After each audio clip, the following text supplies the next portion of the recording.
सरोज रज निज मन मुकुर सुधार। बरनउँ रघुवर बिमल जस जो दायक फल चार। बुद्धिहीन तनु जानिके सुमिरो पवन कुमार। बल बुद्धि विद्या देहु मोहि हरहु कलेश विकार। जय हनुमान ज्ञान गुण सागर जय कपीश तिहु लोक उजागर। रामदूत अतुलित बल धामा अंजनी पुत्र पवन सुत नामा।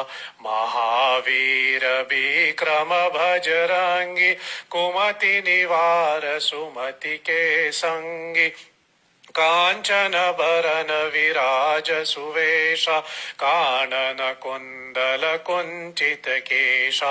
हाथ वज्र और ध्वजा बिराजे कांधे मूंज जनेऊ साजे। शंकर सुवन केसरी नंदन तेज प्रताप महाजगवंदन। विद्यावान गुणी अति चातुर राम काज करिबे को आतुर। प्रभु चरित्र सुनिबे को रसिया राम लखन सीता मन बसिया। सूक्ष्म रूप धरि सियहि दिखावा विकट रूप धरि लंका जरावा। भीम रूप धरि असुर संहारे रामचंद्र के काज सवारे। लाए सजीवन लखन जियाए श्री रघुवीर हर्षि उर लाए। रघुपति कीन्ही बहुत बड़ाई तुम मम प्रिय भरत ही सम भाई। सहस बदन तुम्हरो जस गावे अस कहि श्रीपति कंठ लगावे। सनकादिक ब्रह्मादि मुनीसा नारद शारद सहित यहीसा। जम कुबेर दिक्पाल जहाते कभी कोविद कहि सके कहाते। तुम उपकार सुग्रीवहि कीन्हा राम मिलाए राजपद दीन्हा। तुम्हरो मंत्र विभीषण माना लंकेश्वर भई सब जग जाना। युग सहस्र योजन पर भानु लील्यो ताहि मधुर फल जानु। प्रभु मुद्रिका मिली मुख माहि जलधि लांघि गए अजरज नाहि।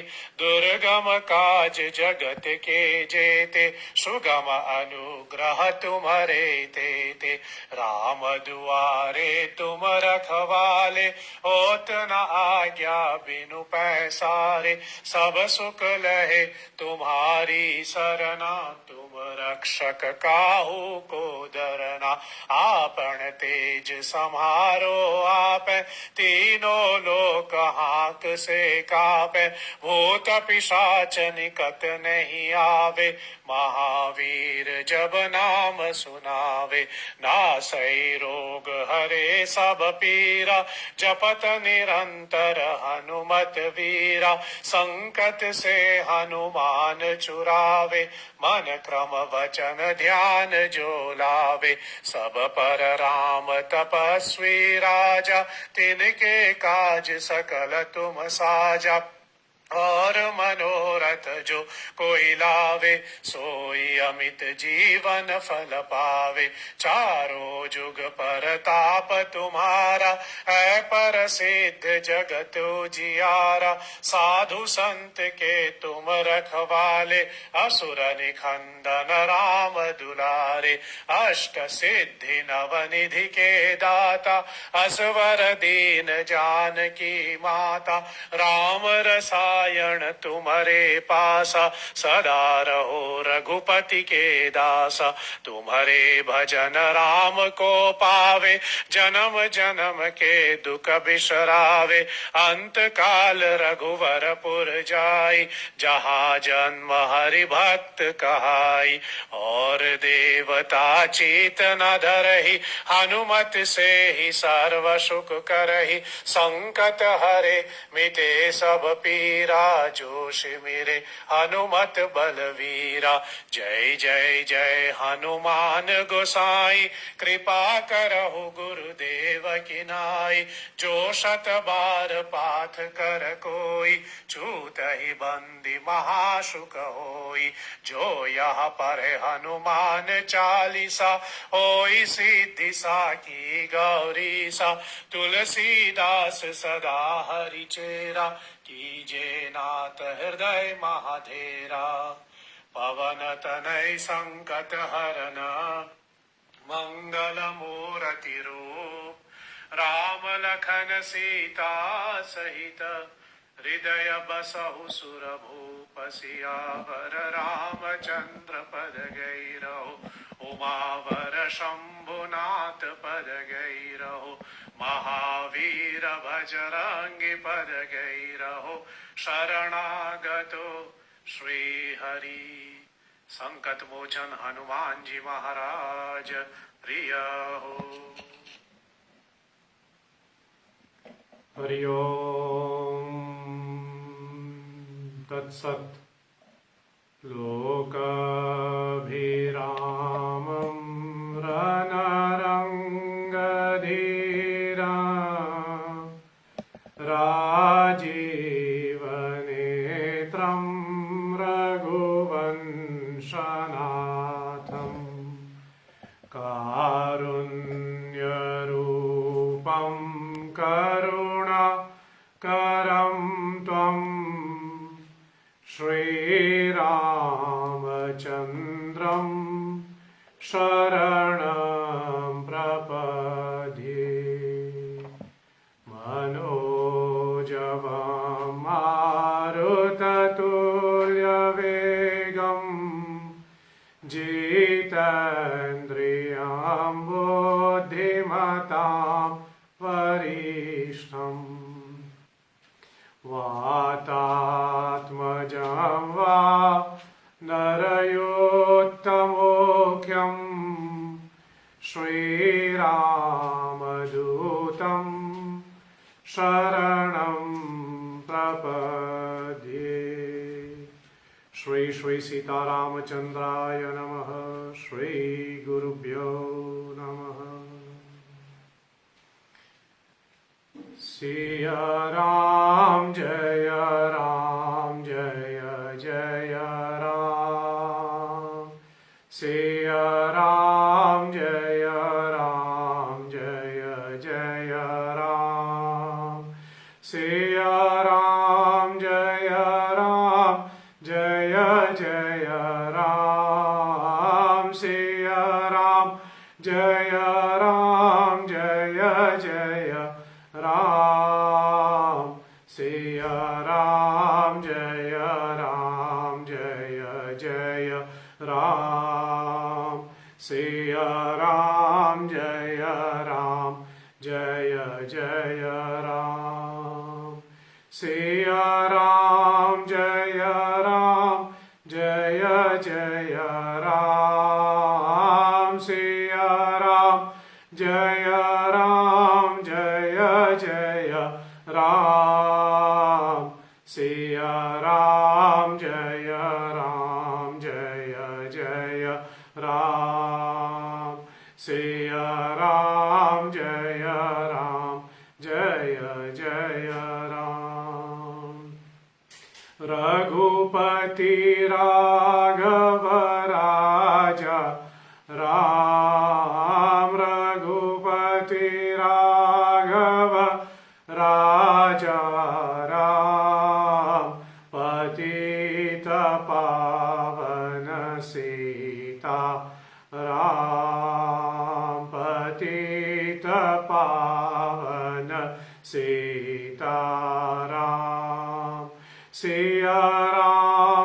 जय राम जय जय राम सिया राम जय राम जय जय राम सिया राम जय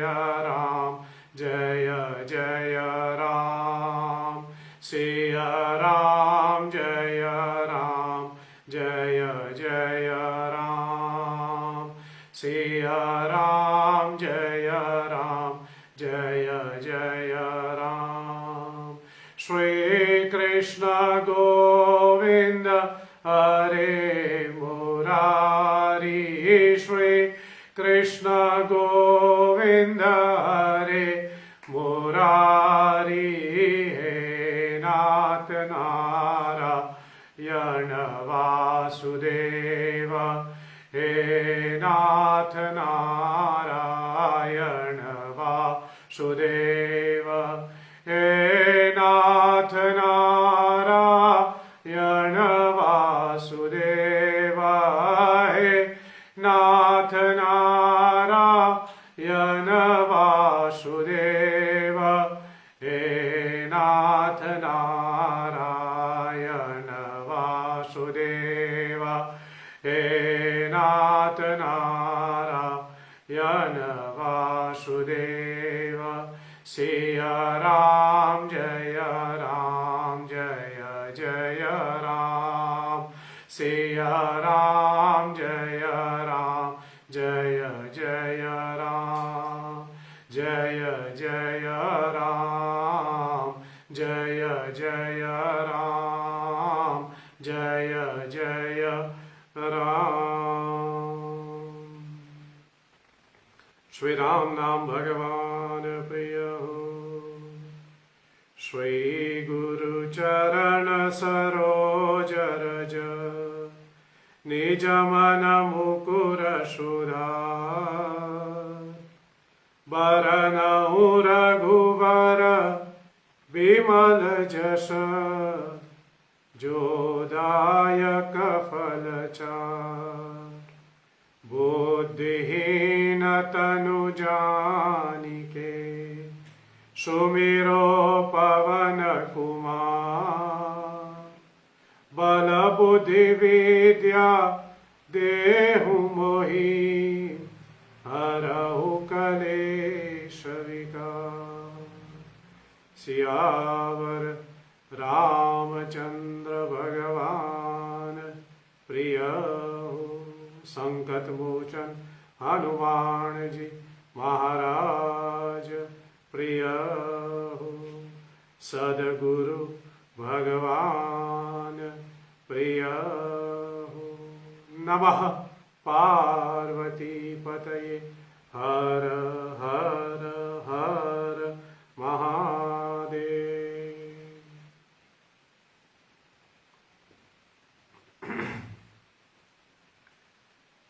आप सबों को नमन, आप सबों को प्रणाम। जय श्री हरि। श्री हनुमान जयंती के उपलक्ष्य में आयोजित इस श्री राम कथा सत्संग की तीसरी रात्रि में हम आप सबों का स्वागत करते हैं और यह सत्संग जो गत शनिवार से आरंभ हुआ फेसबुक लाइव के माध्यम से, आप पुनः हमारे साथ जुड़े हुए,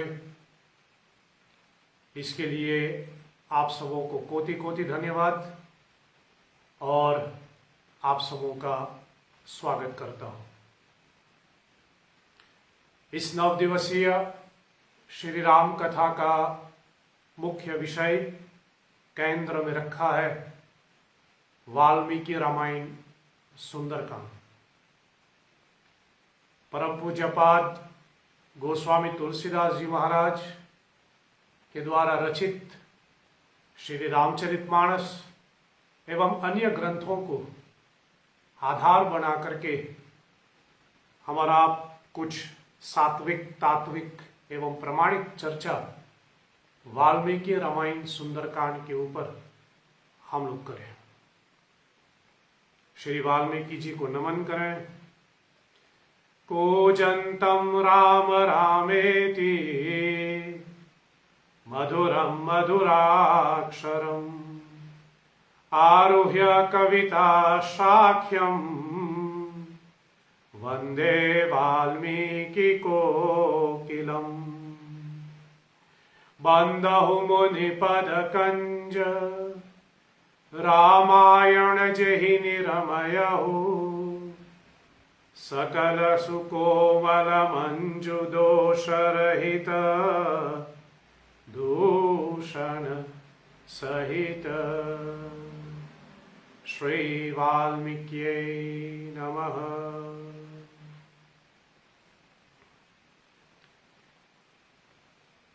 महर्षि वाल्मीकि जी गत सत्संग में हमने इसकी चर्चा की। महर्षि वाल्मीकि जी ने अपने रामचरितमानस को भी 7 कांड में विभाजित किया गया है, जिसपे सर्वप्रथम बालकांड,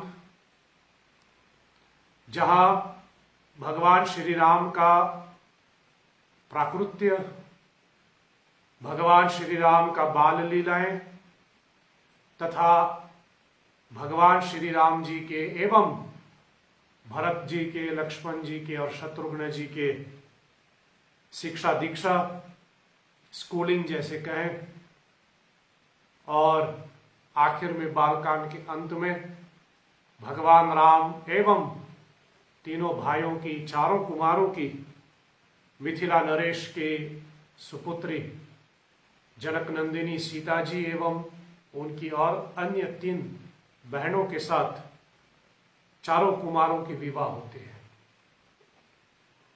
बालकांड के पश्चात आता है अयोध्या कांड, जहां सर्वप्रथम रामचंद्र जी की राज्याभिषेक की चर्चा होती है।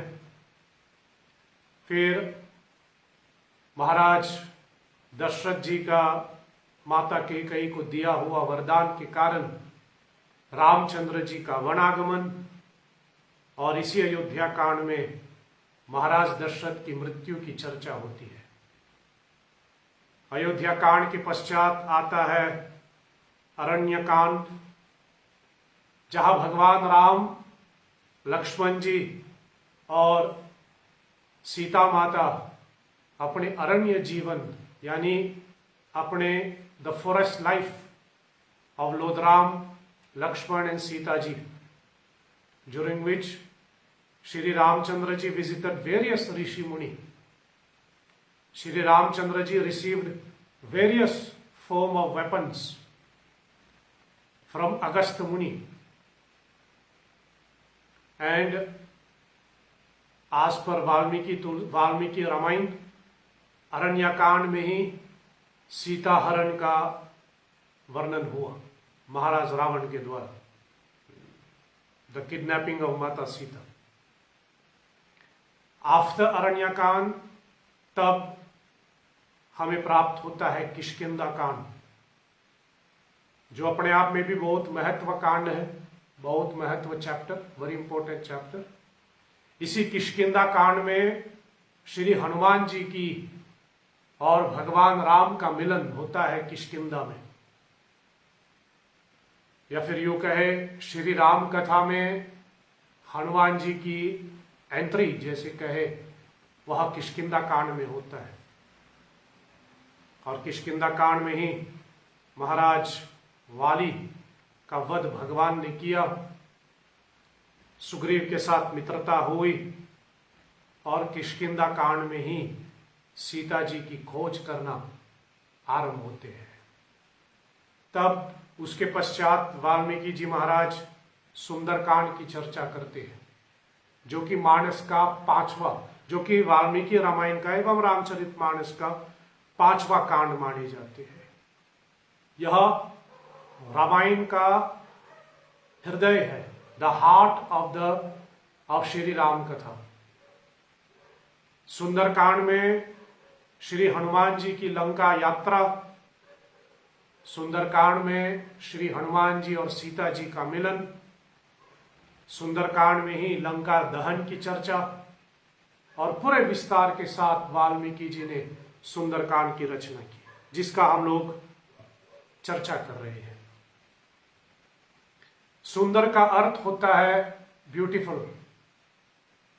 सुंदरकांड में अनेक सुंदरता की चर्चा हुई, कल परसों मैंने बताया। शायद संक्षेप में कहें, सर्वप्रथम तो हनुमान जी ही स्वयं बहुत सुंदर, जिसकी खोज करने के लिए हनुमान जी निकले।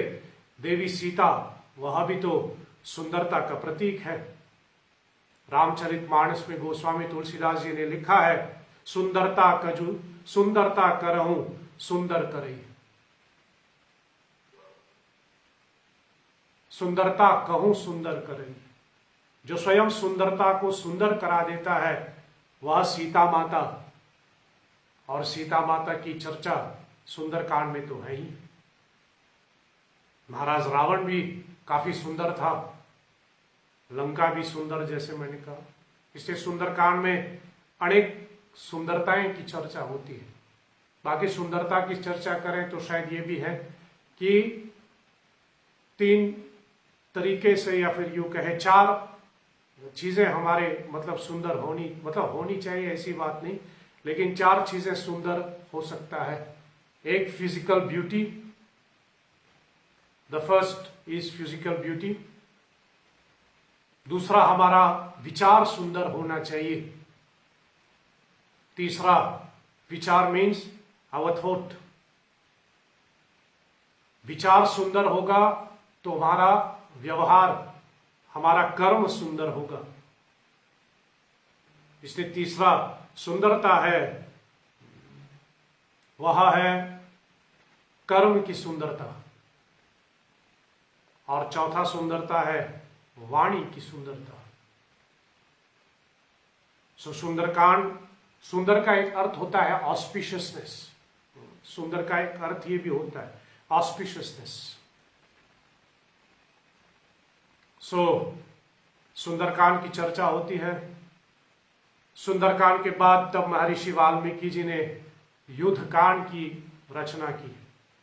युद्धकांड, जैसे उसका नाम ही है युद्धकांड, जिसमें भगवान राम और महाराज रावण के बीच की युद्ध की चर्चा, अस्त्र शस्त्रों के द्वारा युद्ध चलाया गया और आखिर में महाराज रावण की वध और सीता जी को लंका से मुक्त कराना, सीता जी की अग्नि परीक्षा एवं सीता रामचंद्र जी की लंका में मिलन होता है।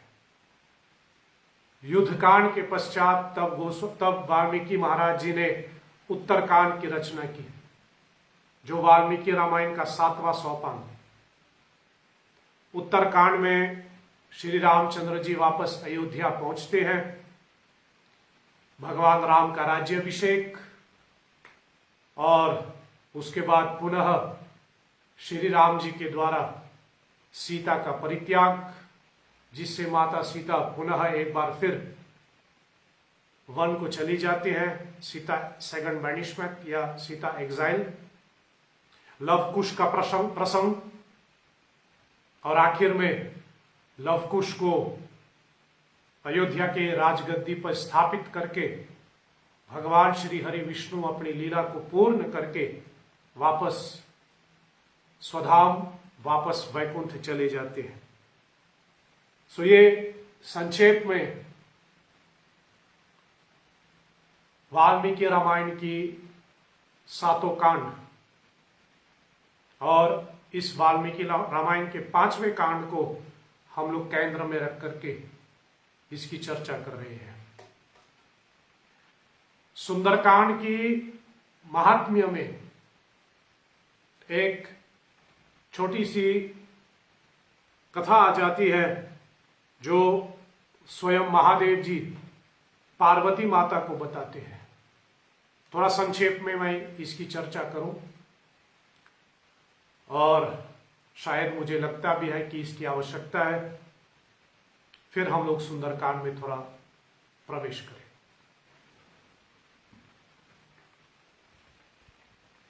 सुंदरकांड की महात्म्य बताते हुए भगवान शंकर मां पार्वती से कहते हैं कि एक समय एक राजा हुआ करता था, उस राजा का नाम था Vamshankar. Once there was a king by the name Vamshankar. उसकी पत्नी थी मनोरमा। दोनों पति पत्नी भगवान के अदन्य कोटि भक्त थे, भगवान के भक्त थे। जैसे कहे a very Payas king he was. अपने प्रजा का भी ठीक तरह से पालन करते थे। he would rule as per the scriptures, as per the instruction given by the scriptures. A very धर्मात्मा राजा he was,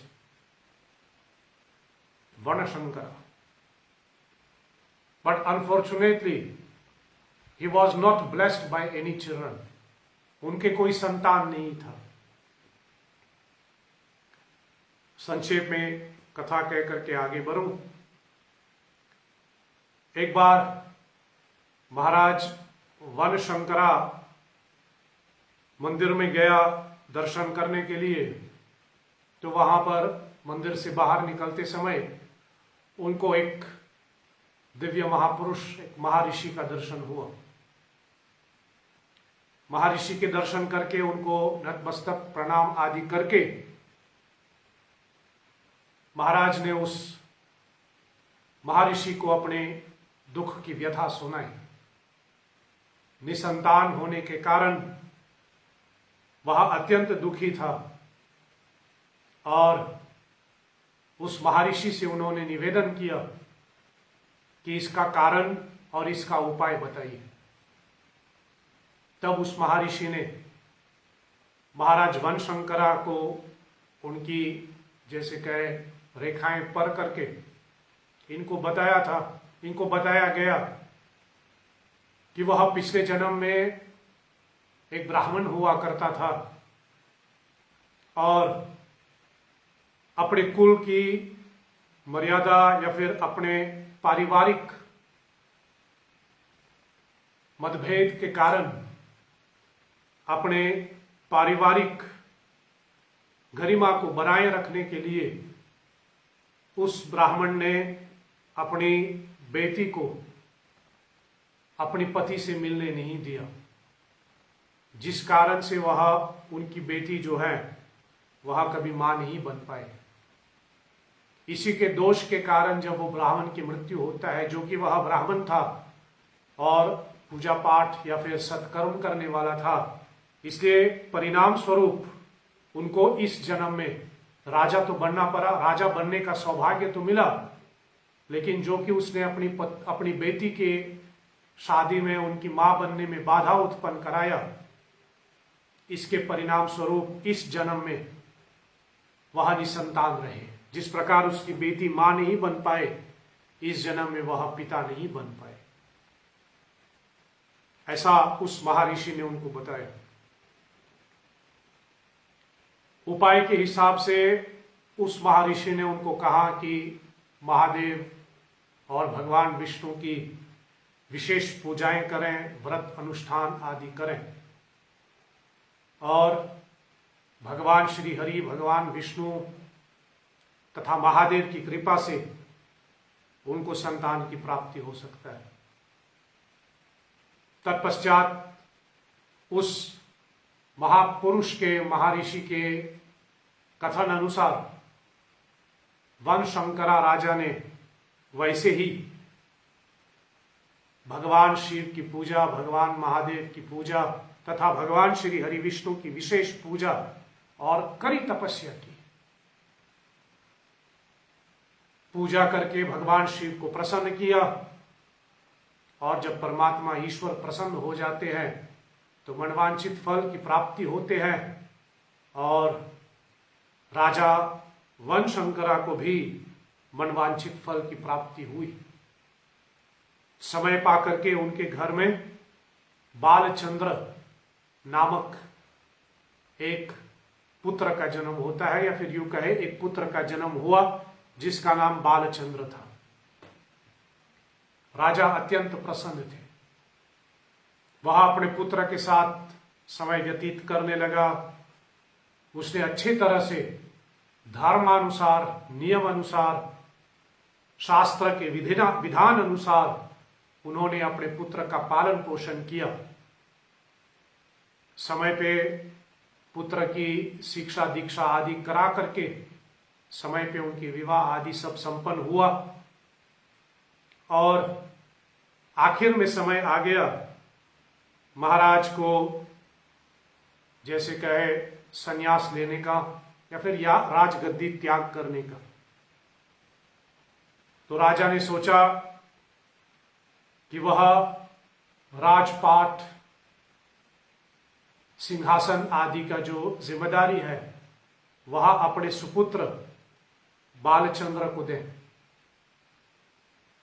लेकिन विधि का विधान देखिए, जिस समय राजपाट को संभालना था, जिस समय राजा बनने का समय आया उनके लिए, उसी समय वह बालचंद्र यानी राजा का पुत्र एकदम से बीमार पड़ गया। एकदम से वह रोग ग्रसित हो गया। बहुत भारी बीमारी उनको लग गया, और उसी कारण से वह राजा नहीं बन पा रहे थे। और उनके पिता महाराज वनशंकरा को चिंता तो ये लगने लगा कि अब तो उनके राजगद्दी त्याग करने का समय आ गया, और यदि उनका पुत्र ऐसे ही बीमार रहा और बीमारी के कारण यदि उसके पुत्र को कुछ हो ही जाता है, उसकी मृत्यु आदि हो जाता है, तो राजगद्दी कौन संभालेगा और राजा का उत्तराधित्व, राजा का उत्तराधिकारी, उनका दायित्व कौन निभाएगा। संक्षेप में कहूं तो फिर पुनः एक बार फिर उस राजा को वही संत महात्मा का दर्शन हुआ जो आरंभ में उन्होंने दर्शन पाया था, जिसकी चर्चा आरंभ में हुई। राजा को उन संत महात्मा पर बहुत विश्वास था, और उसने उस महात्मा से पूछा कि आप ही की कृपा से मुझे पुत्र की प्राप्ति तो हुई, लेकिन मेरे पुत्र का दुर्भाग्य देखें, जब उसको राजगद्दी संभालना है तभी वह अत्यंत बीमार पड़ गया, और बीमारी के कारण वह अपने कर्तव्य को नहीं निभा पा रहे हैं।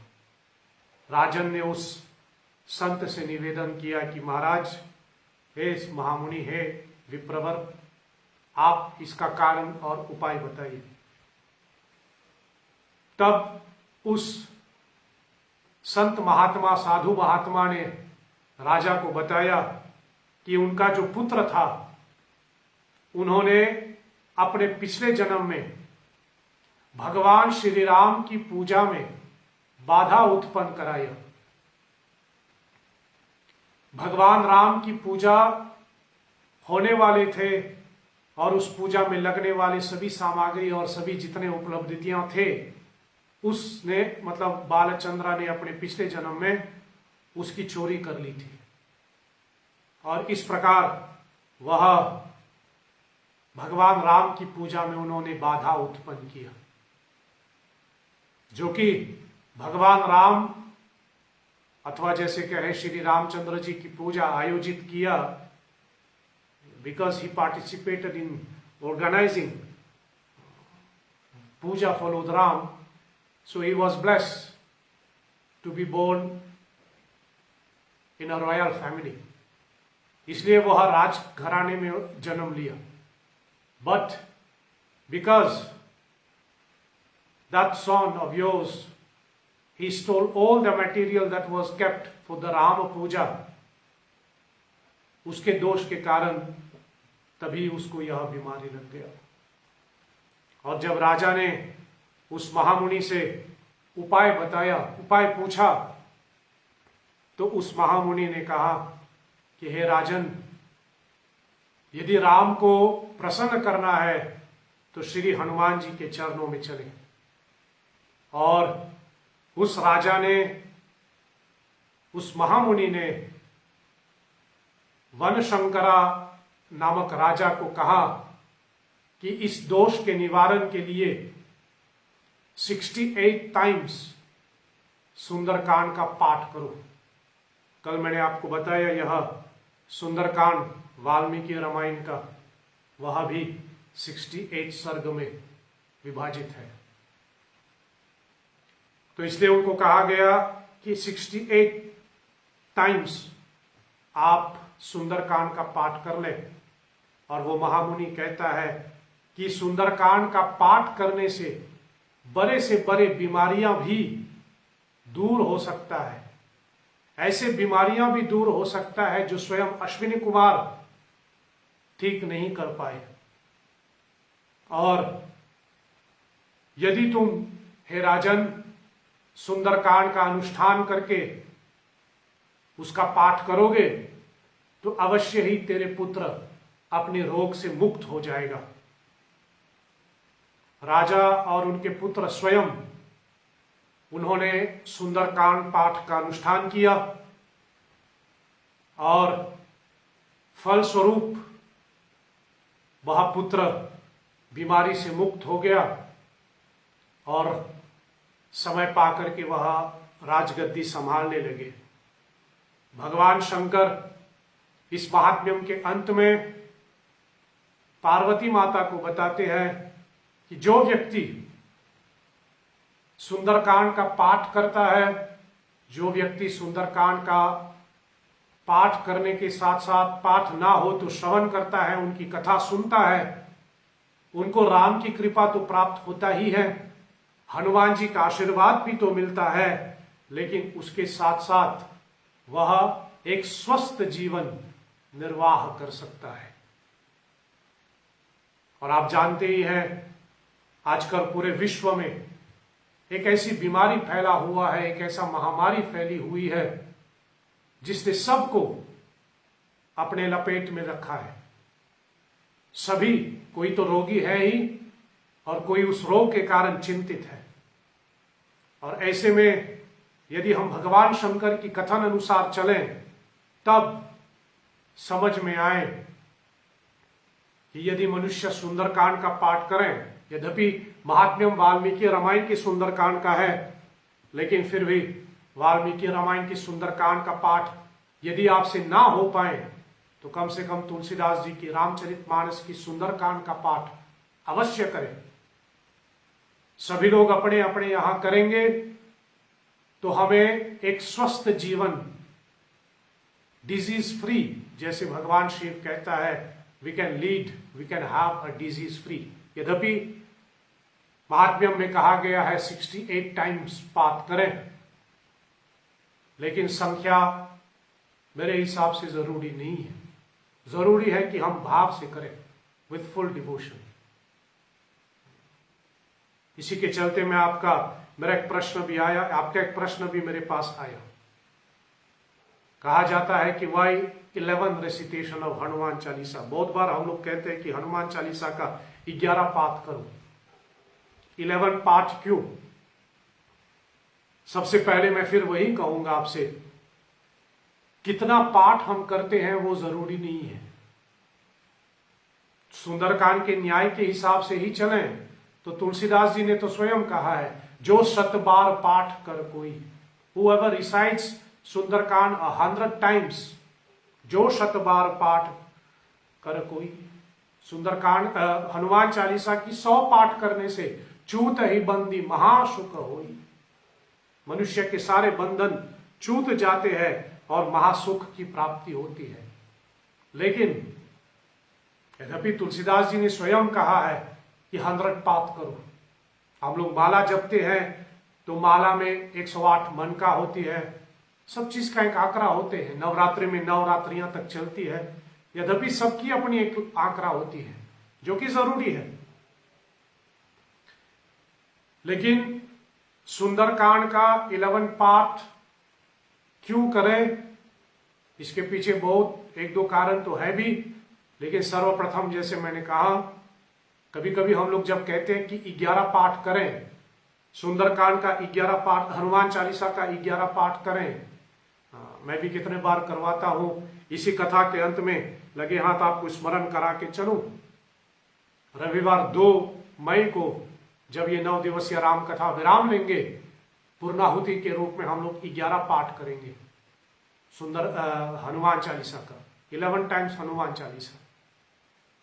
लेकिन इस पे मैं पहली बात ये कहूं कि 11 पाठ शायद जरूरी नहीं है, क्योंकि हम लोग जब कहते हैं कि 11 पाठ करो, कि 10 पाठ करो, कि 108 पाठ करें, तो बहुत बार देखने को मिलता है आदमी उस पाठ के ऊपर ध्यान नहीं देता है, आंकड़े के ऊपर ध्यान देता है। He concentrate on the number of figures, number of path, on the figures, कितने पाठ चल रहे हैं, 1 हो गया, 2 हो गया, 3 हो गया, then you not concentrating on Hanuman Chalisa. That's why we should concentrate on Hanuman Chalisa. एक ही पाठ कर भी, अगर आप एक भी पाठ कर लें, एक ही कर लें पूरे श्रद्धा भक्ति विश्वास लगन के साथ, देन उसका फल प्राप्त होता है। इससे सर्वप्रथम मैं कहूं, don't concentrate on the figures, concentrate on your पाठ। हाँ, अब 11 पाठ क्यों? एक कारण तो शायद ये भी है कि हनुमान जी भगवान शिव का 11वां रुद्रावतार है। Shri Hanuman ji is the 11th रुद्रावतार, और जो कि श्री हनुमान जी स्वयं शिव जी है, और शिव जी की पूजा में सब 11 ही आता है, एकादश जैसे कहे, तो इसलिए एकादश हनुमान चालीसा का पाठ होता है। और एक दूसरा कारण ये भी होता है कि अभी इसके अंदर लंबा नहीं करूंगा, लेकिन दूसरा कारण ये भी है, कहा जाता है कि हनुमान चालीसा का पाठ करने से there are 11 benefits that one acquire by reciting Hanuman Chalisa. So I guess 11 benefits, that's why we recommend 11 Hanuman Chalisa. और बहुत पहले एक वरिष्ठ हमारे पूज्य चरण स्वामी जी थे, जो अब तो ब्रह्मलीन हो गया, अब तो परमात्मा के लोक में वास कर रहे हैं। लेकिन स्वामी जी ने एक बार बताया था, स्वामी पूर्णानंद जी महाराज, कि हनुमान चालीसा का 100 पाठ यदि ना कर पाए तो उसका दशांश कर लो, 1/10 of 100। तो 1/10 of 100 दैट मेक्स यू 10। 100 पाठ का दशांश 10 पाठ हो जाता है। लेकिन जो कि 10 इवन नंबर है, हमने फिर स्वामी जी से कहा कि 10 तो इवन नंबर है, और हमारे यहाँ तो ज्यादातर सब चीज ऑड नंबर में होता है, तो क्या करें? तो स्वामी जी कहते हैं कि then you do 11, either you do 9, या तो 9 करो या तो 11 करो। कहने का अर्थ जो मैं समझ पाता हूं कि 11 पाठ हनुमान चालीसा जो है वह 100 बार पाठ का दशांश माना जाता है।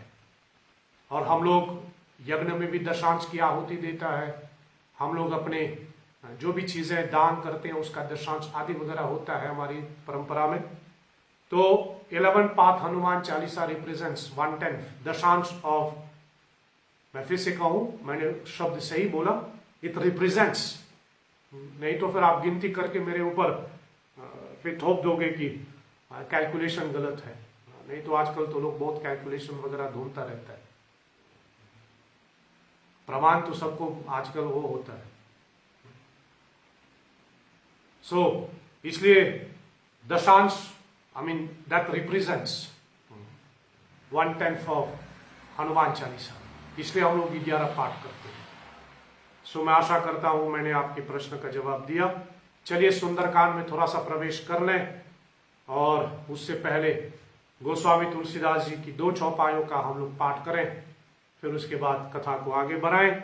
आपके पास दोनों चौपाइयों का होगा, अयोध्या कांड की दोहा 194 के 8वां चौपाई, सुंदरकांड की दोहा 33 के 3रा चौपाई।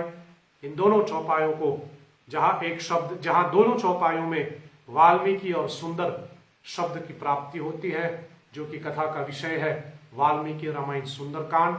तो इसलिए वाल्मीकि शब्द और सुंदर शब्द हम इन दो चौपायों के आधार पर ले रहे हैं। चलिए मिलकर के थोड़ा सा पाठ करें, फिर कथा को आगे बढ़ाऊं। मंगल भवन अमंगल हारी, द्रवहु सुदशरथ अजीर बिहारी। मंगल भवन अमंगल हारी, द्रवहु सुदशरथ अजीर बिहारी। उलता नामु जपत जगु जाना, वाल्मीकि भय ब्रह्म समाना। उलता नामु जपत जगु जाना, वाल्मीकि भय ब्रह्म समाना। सिया राम जय जय राम, सिया राम जय राम, जय जय राम। सिया राम जय राम, जय जय राम। सिया राम जय राम, जय जय राम। सिया राम जय राम, जय जय राम। उलता नामु जपत जगु जाना, वाल्मीकि भय ब्रह्म समाना। उलता नामु जपत जगु जाना, वाल्मीकि भय ब्रह्म समाना। सावधान मन करि पुनि शंकर, लागे कहन कथा अति सुंदर। सावधान मन करि पुनि शंकर, लागे कथन कथा अति सुंदर। सावधान मन करि पुनि शंकर, सावधान मन करि पुनि शंकर, लागे कहन कथा अति सुंदर। लागे कहन कथा अति सुंदर। उलता नामु जपतु जगु जाना, वाल्मीकि भय ब्रह्म समाना। उलता नामु जपतु जगु जाना, वाल्मीकि भय ब्रह्म समाना। सावधान मन कर पुनि शंकर, लागे कहन कथा अति सुंदर। सावधान मन करि पुनि शंकर, लागे कहन कथा अति सुंदर। वाल्मीकि भय ब्रह्म समाना। वाल्मीकि भय ब्रह्म समाना। श्री सुंदरकांड की प्रिय।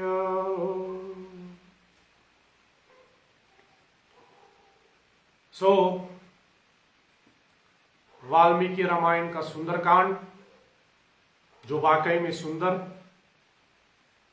ये भी स्मरण में आ रहे हैं, तो इसमें भी मैं थोड़ा ये भी जोड़ दूं। इसको सुंदरकांड भी शायद इसलिए कहा गया कि अयोध्या कांड से लेकर के अयोध्या कांड से यदि हम कथा क्रम में देखें तो अयोध्या कांड से लेकर के सुंदरकांड तक रामचंद्र जी या फिर जैसे कहें कथा की जो प्रवाह चल रहे हैं वह दुखदाई या फिर वह कथा जो है जैसे कहे it was that part of the Ramcharitmanas from Ayodhya Kand till we reach Sundarkand. That part of the Ramcharitmanas can be classified as the sadness part. The sadness began from Ayodhya Kand. Ayodhya कांड से ही एक दुख छाया हुआ है पूरी राम कथा में. अयोध्या कांड में आप जानते हैं पहले तो राम का वनवास होता है, उसी में दशरथ जी की मृत्यु, दुख का कारण वही है. राम अयोध्या से दूर हो जाते हैं, अयोध्यावासी राम से बिछड़ जाते हैं, इसलिए दुख का एक माहौल बन जाते हैं. और महाराज दशरथ की मृत्यु सुनकर के स्वयं राम भी दुखी हो जाते हैं. तत्पश्चात हम लोग पहुंच जाते हैं अयोध्या कांड के बाद अरण्य कांड में.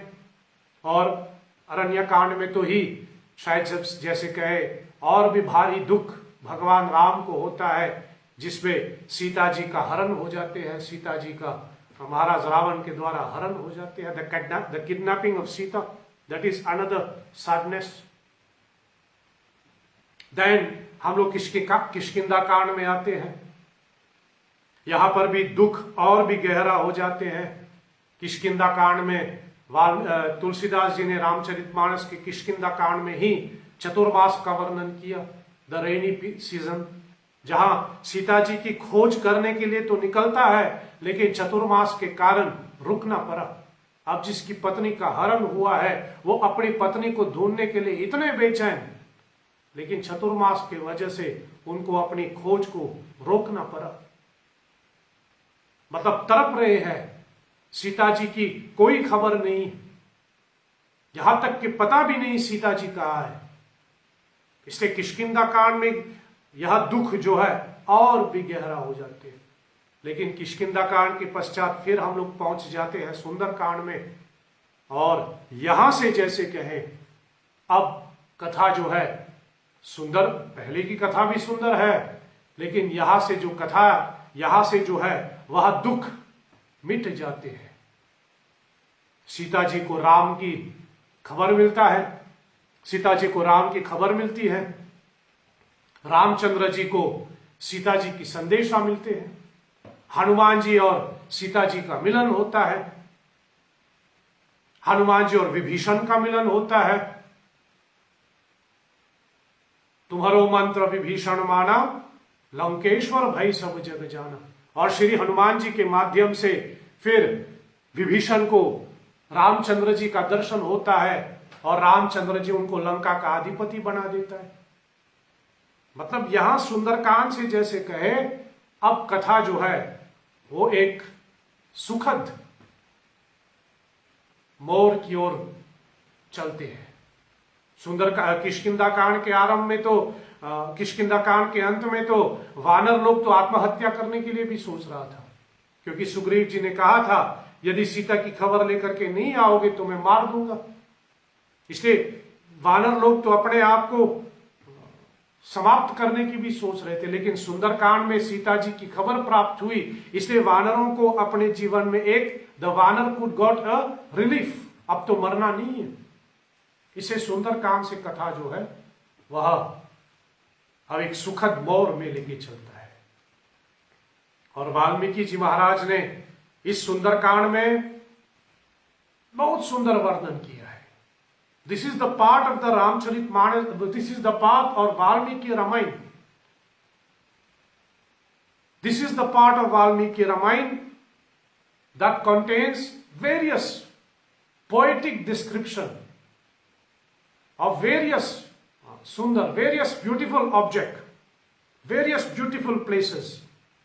लंका का वर्णन तुलसी वाल्मीकि जी ने किया. Very poetic description of Lanka. और एक अंतर शायद ये भी मान आप जान करके चले, फिर आगे विस्तार से बाद में चर्चा करें. वाल्मीकि रामायण के सुंदरकांड में पुष्पक विमान की चर्चा होती है, जो कि तुलसी रामचरितमानस के सुंदरकांड में नहीं मिलता।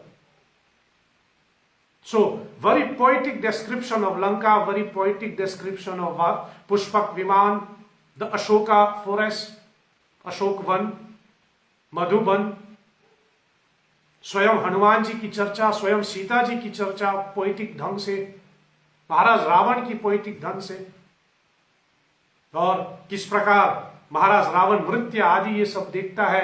वाल्मीकि रामायण के सुंदरकांड में भी चंद्रमा की चर्चा होती है। बड़ी बड़ी poetic approach of Sundarkand by Maharshi Valmiki. Sundarkand के प्रारंभ को मैं आपके सामने रख करके फिर हम आज की कथा को विराम देने से पहले एक दो शब्द कल हनुमान जयंती के विषय में कहेंगे। सुंदरकांड आरंभ होती है जहां श्री हनुमान जी जो है लंका जाने के लिए तैयार होते हैं। यहां समझने के लिए वापस किष्किंधा कांड में थोड़ा जाना पड़े। किष्किंधा कांड के अंत में जहां सभी लोग सीता जी की खोज करने के लिए समुद्र किनारे खड़े थे, संपाति ने बताया कि समुद्र के उस पार सीता जी है, कौन जाएगा। सब अपनी अपनी प्रतिक्रिया। श्री हनुमान जी अकेले बैठे थे और गहरी समुद्र को देख रहे थे। उस समय महाराज जामवन जी हनुमान जी को उनकी बल याद दिलाता है। ये भी बड़ी प्रसंग है, इसको कल परसों के लिए रख सकते हैं। लेकिन जामवन जी श्री हनुमान जी को उनका बल याद कराता है, और जब उनको अपने बल का याद स्मरण आ जाते हैं, राम काज ते ही तो ही जम ते ही अवतारा, तो आपका अवतार राम कार्य के लिए होता है। हनुमान जी को अपना बल स्मरण में आ गया और हनुमान जी लंका जाने के लिए तैयार हो जाते। ये किष्किंधा कांड के अंत में आते हैं। फिर सुंदरकांड आरंभ होते हैं और हनुमान जी की लंका यात्रा आरंभ हो जाती है। समुद्र को पार करके हनुमान जी लंका के लिए प्रस्थान करते हैं। सबसे पहले मैनाक हनुमान जी की स्वागत करता है। मैं संक्षेप में बोल रहा हूं क्योंकि कथा का समय भी हो गया, और थोड़ा मैं हनुमान जयंती के विषय में, पूजा विधि के विषय में कुछ कहूंगा, इसलिए मैं संक्षेप में जा रहा हूं। हनुमान जी जब लंका के लिए प्रस्थान करते हैं, वाल्मीकि जी महाराज वर्णन करते हैं, हमारे श्री वाल्मीकि जी पहले मैनाक उनका स्वागत करते हैं।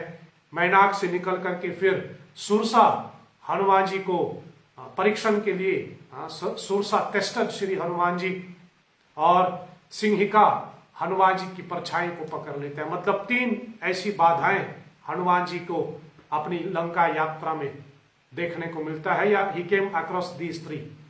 Mainak who welcome him, Sursa who tested him, and Sinhika who try to discourage him out of jealousy. तो ये 3 बाधाएं को पार करके तब हनुमान जी लंका पहुंच जाते हैं। यहां से सुंदरकांड आरंभ होती है महर्षि वाल्मीकि जी का, जो हम लोग कल परसों यहां से आगे विस्तार से चलेंगे।